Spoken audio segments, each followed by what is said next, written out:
ഈ ഹൈവേ റോഡിലൊക്കെ ഇങ്ങനെ സെൻറ്ററിൽ ഇങ്ങനെ മരം വളർത്തുന്നതിൻ്റെ ആവശ്യമുണ്ടോ? ശരിക്കും വേണ്ടത് ലൈറ്റല്ലേ വേണ്ടത് ഇവിടെ വയ്ക്കേണ്ടത്? രാത്രി ഇങ്ങനെ ലൈറ്റിൻ്റെ ആണ് അത്യാവശ്യമുള്ളത്. റോഡ് കാണാൻ പറ്റില്ല. ഈ മരം വളർത്തുന്നതിൻ്റെ ശരിക്കും പറഞ്ഞാൽ അതിൻ്റെ ആവശ്യമില്ല. അത് അതിൻ്റെ കൊണ്ടയൊക്കെ ഇങ്ങനെ വണ്ടിയിൽ പുറത്ത് വന്ന് വരും, ബൈക്കിലൊക്കെ റിസ്ക് ശരിക്കും പറഞ്ഞാൽ കൂടുതലാണ്. എപ്പോഴും ചിന്തിച്ചിട്ടുണ്ട്. ശരിക്കും പറഞ്ഞാൽ മരത്തിൻ്റെ പകരം അവിടെ ലൈറ്റാണ് വേണ്ടത് റോഡ് കാണാനും. നല്ല നൈറ്റിൽ വണ്ടി ഓട്ടിക്കുമ്പം ശരിക്കും റോഡ് പോലും നേരെ കാണാൻ പറ്റില്ല വണ്ടിയുടെ വെട്ടം കൊണ്ട്. അപ്പം ശരിക്കും പറഞ്ഞാൽ എല്ലാ റോഡിലും ലൈറ്റാണ് വേണ്ടത്. ഈ ഹൈവേ റോഡിലൊക്കെ ഈ മരം വളർത്തുന്നതിൻ്റെ ഉദ്ദേശം എന്താണെന്ന് എനിക്കിതുവരെ മനസ്സിലായിട്ടില്ലേ.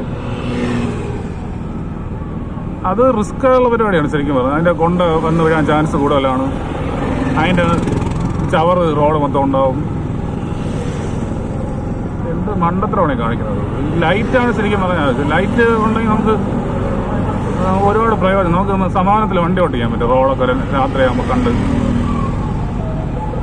ഫുള്ള് ഹൈവേ റോഡിൽ മൊത്തത്തിൽ ഈ മരങ്ങൾ ആവശ്യമില്ല വച്ചിരിക്കുകയാണ്.